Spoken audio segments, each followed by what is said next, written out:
कुरान मजीद का 18वां सूरा सूरह कहफ। शुरू नाम से अल्लाह के जो बड़ा मेहरबान निहायत रहम करने वाला है। सारी हम्द उस खुदा के लिए है जिसने अपने बंदे पर किताब नाजिल की है और इसमें किसी तरह की कजी नहीं रखी है। इसे बिल्कुल ठीक रखा है ताकि उसकी तरफ से आने वाले सख्त अजाब से डराए और जो मोमिनीन नेक अमाल करते हैं इन्हें बशारत दे दे कि इनके लिए बेहतरीन अज्र है। वो इसमें हमेशा रहने वाले हैं। और फिर इन लोगों को अजाब इलाही से डराइए जो ये कहते हैं कि अल्लाह ने किसी को अपना फर्जंद बनाया है। इस सिलसिले में ना इन्हें कोई इल्म है और ना इनके बाप दादा को। ये बहुत बड़ी बात है जो इनके मुंह से निकल रही है कि ये झूठ के अलावा कोई बात ही नहीं करते। तो क्या आप सल्लल्लाहु अलैहि वसल्लम शिद्दत अफसोस से इनके पीछे अपनी जान खतरे में डाल देंगे अगर ये लोग इस बात पर ईमान ना लाए? बेशक हमने रूए जमीन की हर चीज को जमीन की जीनत करार दे दिया है ताकि इन लोगों का इम्तिहान ले कि इनमें अमल के एतबार से सबसे बेहतर कौन है। और हम आखिरकार रूए जमीन की हर चीज को चटियल मैदान बना देने वाले हैं।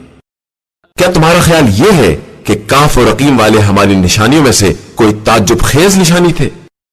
जबकि कुछ जवानों ने गार में पनाह ली और ये दुआ की कि परवरदिगार हमको अपनी रहमत अता फरमा और हमारे लिए हमारे काम में कामयाबी का सामान फराहम कर दे।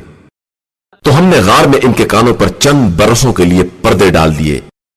फिर हमने इन्हें दोबारा उठाया ताकि ये देखें कि दोनों ग्रोह में अपने ठहरने की मुद्दत किसे ज्यादा मालूम है। हम आप सल्लल्लाहु अलैहि वसल्लम को इनके वाकयात बिल्कुल सच्चे सच्चे बता रहे हैं।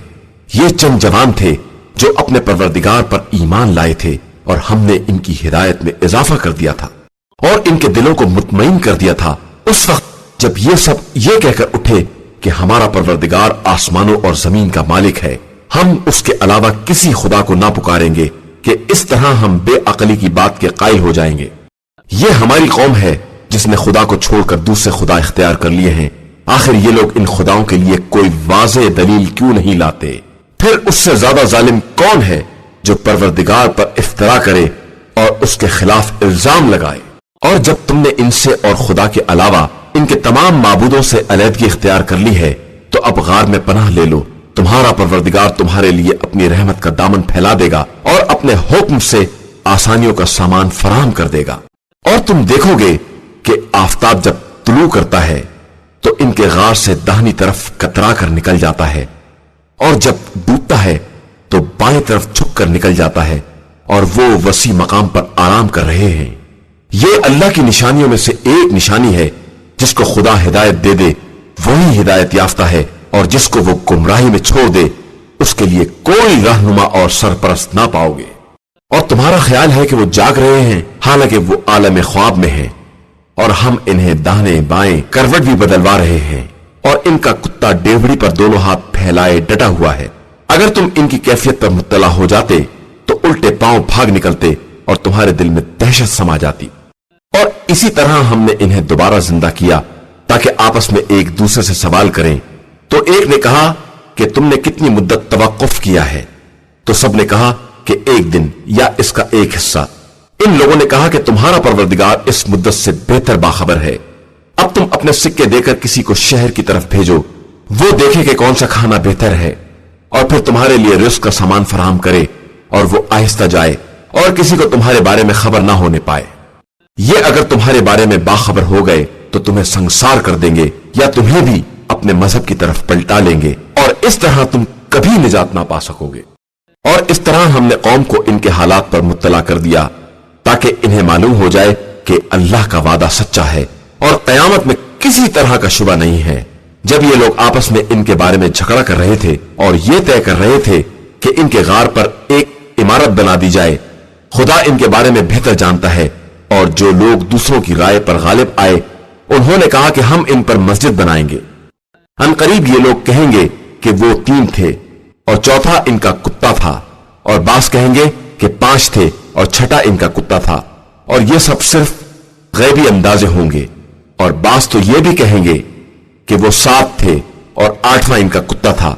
आप सल्लल्लाहु अलैहि वसल्लम कह दीजिए कि खुदा इनकी तादाद को बेहतर जानता है और चंद अफराद के अलावा कोई नहीं जानता है, लिहाजा आप सल्लल्लाहु अलैहि वसल्लम इनसे जाहिरी गुफ्तगू के अलावा वाकईन कोई बहस ना करें और इनके बारे में किसी से दरियाफ्त भी ना करें, और किसी शय के लिए ये ना कहें कि मैं ये काम कल करने वाला हूं, मगर जब तक खुदा ना चाहे, और भूल जाएं तो खुदा को याद करें और ये कहें कि अनकरीब मेरा खुदा मुझे वाकईत से करीब तर अम्र की हिदायत कर देगा।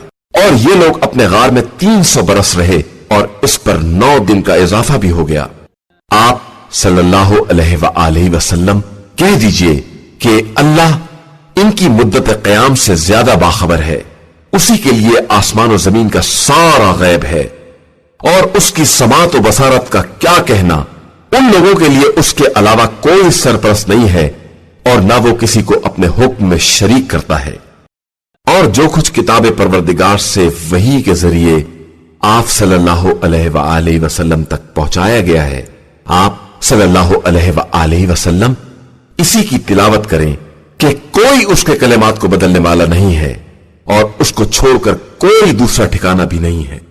और अपने नफ्स को इन लोगों के साथ सब्र पर आमादा करो जो सुबह शाम अपने परवरदिगार को पुकारते हैं और उसी की मर्जी के तलबगार हैं, और खबरदार तुम्हारी निगाहें इनकी तरफ से फिर न जाएं कि जिंदगानी दुनिया की जीनत के तलबगार बन जाओ, और हरगिज उसकी बात ना करना जिसके कल्ब को हमने अपनी याद से महरूम कर दिया है और वो अपनी ख्वाहिशात का पैरोकार है और उसका काम सरासर ज्यादती करना है।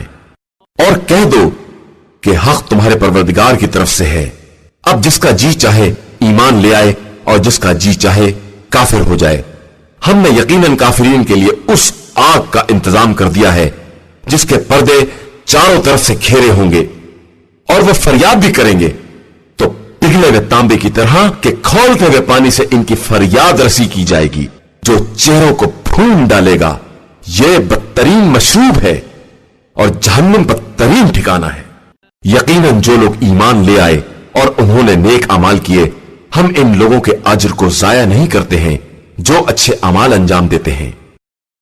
इनके लिए वो दायमी जन्नतें हैं जिनके नीचे नहरें जारी होंगी, इन्हें सोने के कंगन पहनाए जाएंगे और ये बारीक और दबीज रेशम के सब्ज लिबास में मलबूस और तख्तों पर तकिए लगाए बैठे होंगे। यही इनके लिए बेहतरीन सवाब और हसीन तरीन मंजिल है।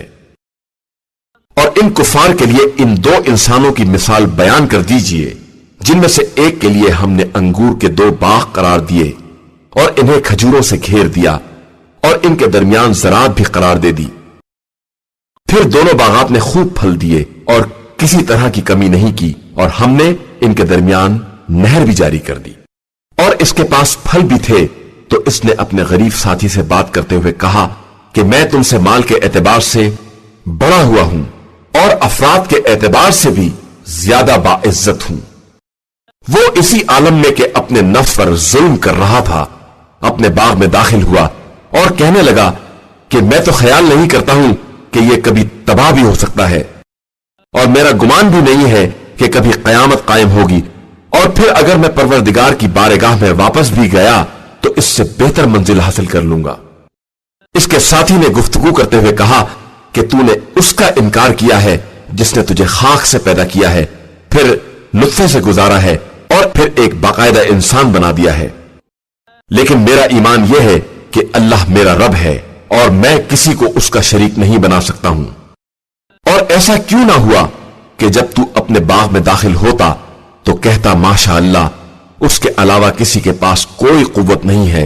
अगर तू ये देख रहा है कि मैं माल और औलाद के एतबार से तुझसे कमतर हूं, तो उम्मीदवार हूं कि मेरा परवरदिगार मुझे भी तेरे बागात से बेहतर बागात इनायत कर दे और उन बागात पर आसमान से ऐसी आफत नाजिल कर दे जो सबको खाक कर दे और चटियल मैदान बना दे, या उन बागात का पानी खुश्क हो जाए और तू उसके तलब करने पर भी कादिर ना हो। और फिर उसके बाग के फल आफत में घेर दिए गए तो वो उन अखराजात पर हाथ मलने लगा जो उसने बाग की तैयारी पर सर्फ किए थे, जबकि बाग अपनी शाखों के बल उल्टा पड़ा हुआ था, और वो कह रहा था कि ए काश मैं किसी को अपने परवरदिगार का शरीक ना बनाता। اور اب اس کے پاس وہ گروہ بھی نہیں تھا جو خدا کے مقابلے میں اس کی مدد کرتا، اور وہ بدلہ بھی نہیں لے سکتا تھا۔ اس وقت ثابت ہوا کہ قیامت کی نصرت صرف خدائے برحق کے لیے ہے، وہی بہترین ثواب دینے والا ہے اور وہی انجام بخیر کرنے والا ہے۔ اور انہیں زندگانی دنیا کی مثال اس پانی کی بتائیے جسے ہم نے آسمان سے نازل کیا تو زمین کی رویدگی اس سے مل جل گئی، پھر آخر میں وہ ریزہ ریزہ ہو گئی جسے ہوائیں اڑا دیتی ہیں، اور اللہ ہر شے پر قدرت رکھنے والا ہے۔ مال اور اولاد زندگانی دنیا کی زینت ہیں، اور باقی رہ جانے والی نیکیاں پروردگار کے نزدیک ثواب اور امید دونوں کے اعتبار سے بہتر ہیں۔ اور قیامت کا دن وہ ہوگا جب ہم پہاڑوں کو حرکت میں لائیں گے اور تم زمین کو بالکل کھلا ہوا دیکھو گے، اور ہم سب کو اس طرح جمع کریں گے کہ کسی ایک کو بھی نہیں چھوڑیں گے، اور سب تمہارے پروردگار کے سامنے صف بستہ پیش کیے جائیں گے، اور ارشاد ہوگا کہ تم آج اسی طرح آئے ہو جس طرح ہم نے پہلی مرتبہ تمہیں پیدا کیا تھا، لیکن تمہارا خیال تھا کہ ہم تمہارے لیے کوئی وعدہ گاہ نہیں قرار دیں گے۔ اور جب نامہ اعمال سامنے رکھا جائے گا تو دیکھو گے کہ مجرمین اس کے مندرجات کو دیکھ کر خوف زدہ ہوں گے اور کہیں گے کہ ہائے افسوس، اس کتاب نے تو چھوٹا بڑا کچھ نہیں چھوڑا ہے، اور سب کو جمع کر لیا ہے، اور سب اپنے اعمال کو بالکل حاضر پائیں گے، اور تمہارا پروردگار کسی ایک پر بھی ظلم نہیں کرتا ہے۔ اور جب ہم نے ملائکہ سے کہا کہ آدم کو سجدہ کرو تو ابلیس کے علاوہ سب نے سجدہ کر لیا کہ وہ جنات میں سے تھا۔ پھر تو اس نے حکم خدا سے سرتابی کی، تو کیا تم لوگ مجھے چھوڑ کر شیطان اور اس کی اولاد کو اپنا سرپرست بنا رہے ہو، جبکہ وہ سب تمہارے دشمن ہیں؟ یہ تو ظالمین کے لیے بدترین بدل ہے۔ ہم نے ان شیاطین کو نہ زمین و آسمان کی خلقت کا گواہ بنایا ہے اور نہ خود انہیں ان کی خلقت کا، اور نہ ہم ظالمین کو اپنا قوت بازو اور مددگار بنا سکتے ہیں۔ اور اس دن خدا کہے گا کہ میرے ان شریکوں کو بلاؤ جن کی شرکت کا تمہیں خیال تھا، اور وہ پکاریں گے لیکن وہ لوگ جواب بھی نہیں دیں گے، اور ہم نے تو ان کے درمیان ہلاکت کی منزل قرار دے دی ہے۔ اور مجرمین جب جہنم کی آگ کو دیکھیں گے تو انہیں یہ خیال پیدا ہوگا کہ وہ اس میں جھونکے جانے والے ہیں، اور اس وقت اس آگ سے بچنے کی کوئی راہ نہ پا سکیں گے۔ اور ہم نے اس قرآن میں لوگوں کے لیے ساری مثالیں الٹ پلٹ کر بیان کر دی ہیں، اور انسان تو سب سے زیادہ جھگڑا کرنے والا ہے۔ اور لوگوں کے لیے ہدایت کے آ جانے کے بعد کون سی شے مانے ہو گئی ہے کہ یہ ایمان نہ لائیں اور اپنے پروردگار سے استغفار نہ کریں، مگر یہ کہ ان تک بھی اگلے لوگوں کا طریقہ آ جائے یا ان کے سامنے سے بھی عذاب آ جائے۔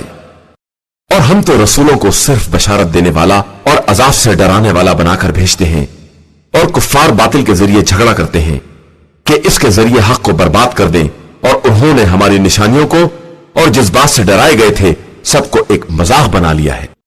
اور اس سے بڑا ظالم کون ہوگا جسے آیات الہیہ کی یاد دلائی جائے اور پھر اس سے اعراض کرے اور اپنے سابقہ اعمال کو بھول جائے۔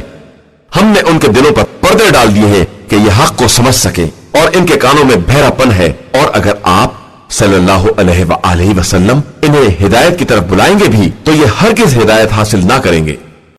آپ صلی اللہ علیہ وآلہ وسلم کا پروردگار بڑا بخشنے والا اور صاحب رحمت ہے، وہ اگر ان کے اعمال کا مواخذہ کر لیتا تو فوراً ہی عذاب نازل کر دیتا، لیکن اس نے ان کے لیے ایک وقت مقرر کر دیا ہے جس وقت اس کے علاوہ یہ کوئی پناہ نہ پائیں گے۔ اور یہ وہ بستیاں ہیں جنہیں ہم نے ان کے ظلم کی بنا پر ہلاک کر دیا ہے، اور ان کی ہلاکت کا ایک وقت مقرر کر دیا تھا۔ اور اس وقت کو یاد کرو جب موسیٰ نے اپنے جوان سے کہا کہ میں چلنے سے باز نہ آؤں گا یہاں تک کہ دو دریاؤں کے ملنے کی جگہ پر پہنچ جاؤں، یا یوں ہی برسوں چلتا رہوں۔ پھر جب دونوں مجمع البحرین تک پہنچ گئے تو اپنی مچھلی چھوڑ گئے، اور اس نے سمندر میں سرنگ بنا کر اپنا راستہ نکال لیا۔ پھر جب دونوں مجمع البحرین سے آگے بڑھ گئے تو موسیٰ نے اپنے جوان صالح سے کہا کہ اب ہمارا کھانا لاؤ کہ ہم نے اس سفر میں بہت تھکان برداشت کی ہے۔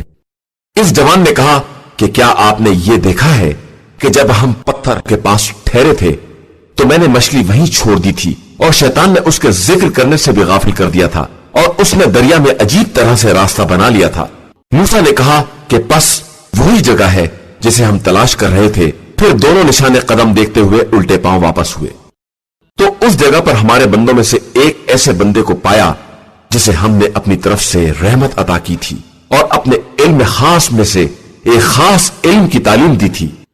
موسیٰ نے اس بندے سے کہا کہ کیا میں آپ کے ساتھ رہ سکتا ہوں کہ آپ مجھے اس علم میں سے کچھ تعلیم کریں جو رہنمائی کا علم آپ کو عطا ہوا ہے۔ اس بندے نے کہا کہ آپ میرے ساتھ صبر نہ کر سکیں گے اور اس بات پر کیسے صبر کریں گے جس کی آپ کو اطلاع نہیں ہے۔ موسیٰ نے کہا کہ آپ انشاءاللہ مجھے صابر پائیں گے اور میں آپ کے کسی حکم کی مخالفت نہ کروں گا۔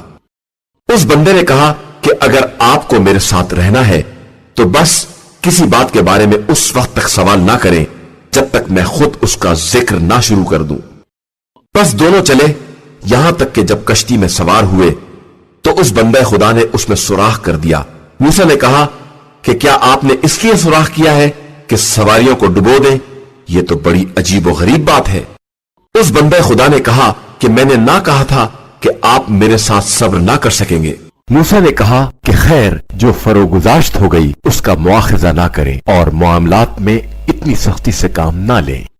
پھر دونوں آگے بڑھے یہاں تک کہ ایک نوجوان نظر آیا اور اس بندے خدا نے اسے قتل کر دیا۔ موسیٰ نے کہا کہ کیا آپ نے ایک پاکیزہ نفس کو بغیر کسی نفس کے قتل کر دیا ہے؟ یہ تو بڑی عجیب سی بات ہے۔ بندہ صالح نے کہا کہ میں نے کہا تھا کہ آپ میرے ساتھ صبر نہیں کر سکتے ہیں۔ موسیٰ نے کہا کہ اس کے بعد میں کسی بات کا سوال کروں تو آپ مجھے اپنے ساتھ نہ رکھیں کہ آپ میری طرف سے منزل عذر تک پہنچ چکے ہیں۔ پھر دونوں آگے چلتے رہے یہاں تک کہ ایک قریہ والوں تک پہنچے اور ان سے کھانا طلب کیا۔ ان لوگوں نے مہمان بنانے سے انکار کر دیا۔ پھر دونوں نے ایک دیوار دیکھی جو قریب تھا کہ گر پڑتی۔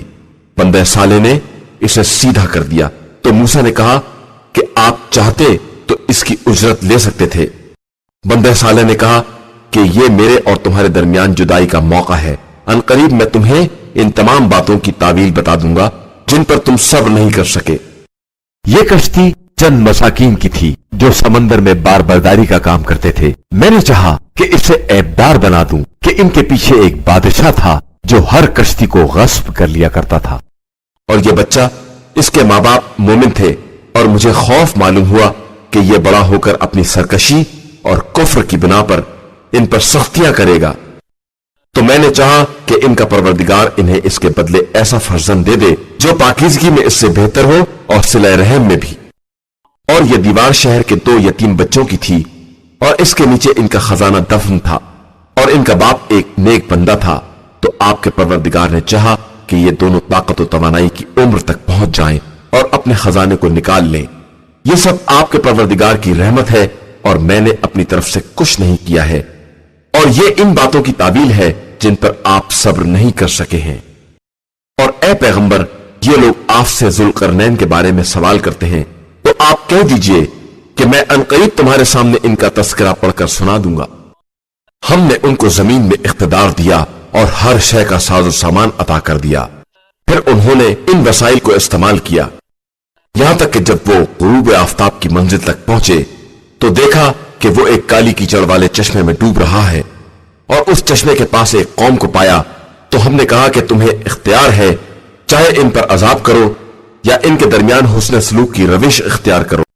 ذوالقرنین نے کہا کہ جس نے ظلم کیا ہے اس پر بہرحال عذاب کروں گا یہاں تک کہ وہ اپنے رب کی بارگاہ میں پلٹایا جائے گا اور وہ اسے بدترین سزا دے گا، اور جس نے ایمان اور عمل صالح اختیار کیا ہے اس کے لیے بہترین جزا ہے، اور میں بھی اس سے اپنے امور میں آسانی کے بارے میں کہوں گا۔ اس کے بعد انہوں نے دوسرے وسائل کا پیچھا کیا یہاں تک کہ جب طلوع آفتاب کی منزل تک پہنچے تو دیکھا کہ وہ ایک ایسی قوم پر طلوع کر رہا ہے جس کے لیے ہم نے آفتاب کے سامنے کوئی پردہ بھی نہیں رکھا تھا۔ یہ ہے ذوالقرنین کی داستان اور ہمیں اس کی مکمل اطلاع ہے۔ اس کے بعد انہوں نے پھر ایک ذریعے کو استعمال کیا یہاں تک کہ جب وہ 2 پہاڑوں کے درمیان پہنچ گئے تو ان کے قریب ایک قوم کو پایا جو کوئی بات نہیں سمجھتی تھی۔ ان لوگوں نے کسی طرح کہا کہ اے ذوالقرنین، याजूज और माजूज जमीन में एक फसाद बर्पा कर रहे हैं, तो क्या यह मुमकिन है कि हम आपके लिए अखराजात फराहम कर दें और आप हमारे और इनके दरमियान एक रुकावट करार दे दें? उन्होंने कहा कि जो ताकत मुझे मेरे परवरदिगार ने दी है वो तुम्हारे वसाइल से बेहतर है। अब तुम लोग कुव्वत से मेरी इमदाद करो कि मैं तुम्हारे और इनके दरमियान एक रोक बना दूं। चंद लोहे की सिले ले आओ। यहां तक कि जब दोनों पहाड़ों के बराबर ढेर हो गया तो कहा कि आग फूंको। यहां तक कि जब इसे बिल्कुल आग बना दिया तो कहा आओ अब इस पर तांबा पिघला कर डाल दें, जिसके बाद ना वो इस पर चढ़ सके और ना इसमें नकब लगा सके। जुल्करनैन ने कहा कि यह परवरदिगार की एक रहमत है। इसके बाद जब वादा इलाही आ जाएगा तो इसको रेजा रेजा कर देगा कि वादा रब बहरहाल पर हक है, और हमने इन्हें इस तरह छोड़ दिया है कि एक दूसरे के मामलात में दखल अंदाजी करते रहें, और फिर जब सूर फूंका जाएगा तो हम सबको एक जगह इकट्ठा कर लेंगे और उस दिन जहन्नुम को काफिरीन के सामने बाकायदा पेश किया जाएगा। वो काफिर जिनकी निगाहें हमारे जिक्र की तरफ से पर्दे में थीं और वो कुछ सुनना भी नहीं चाहते थे, तो क्या काफिरों का ख्याल यह है कि ये हमें छोड़कर हमारे बंदों को अपना सरपरस्त बना लेंगे? तो हमने जहन्नुम को काफिरीन के लिए बतौर मंजिल मुहैया कर दिया है। पैगंबर, क्या हम आपको इन लोगों के बारे में इत्तला दें जो अपने अमाल में बदतरीन खसारे में हैं? ये वो लोग हैं जिनकी कोशिश जिंदगानी दुनिया में बहक गई है और ये ख्याल करते हैं कि ये अच्छे अमाल अंजाम दे रहे हैं। यही वो लोग हैं जिन्होंने आयात परवरदिगार और उसकी मुलाकात का इनकार किया है, तो उनके अमाल बर्बाद हो गए हैं और हम कयामत के दिन इनके लिए कोई वजन कायम नहीं करेंगे। इनकी जगह इनके कुफ्र की बिना पर जहन्नुम है कि इन्होंने हमारे रसूलों और हमारी आयतों को मजाक बना लिया है। यकीनन जो लोग ईमान लाए और उन्होंने नेक अमाल किए, इनकी मंजिल के लिए जन्नतुल फिरदौस है। वो हमेशा इस जन्नत में रहेंगे और इसकी तब्दीली की ख्वाहिश भी ना करेंगे। आप सल्लल्लाहु अलैहि वसल्लम कह दीजिए कि अगर मेरे परवरदिगार के कलिमात के लिए समंदर भी रोशनी बन जाएं, तो कलिमात रब के खत्म होने से पहले ही सारे समंदर खत्म हो जाएंगे, चाहे इनकी मदद के लिए हम वैसे ही समंदर और भी ले आए। आप सल्लल्लाहु अलैहि वसल्लम कह दीजिए कि मैं तुम्हारे ही जैसा एक बशर हूं, मगर मेरी तरफ वही आती है कि तुम्हारा खुदा एक अकेला है। लिहाजा जो भी उसकी मुलाकात का उम्मीदवार है उसे चाहिए कि अमल सालेह करे और किसी को अपने परवरदिगार की इबादत में शरीक ना बनाए।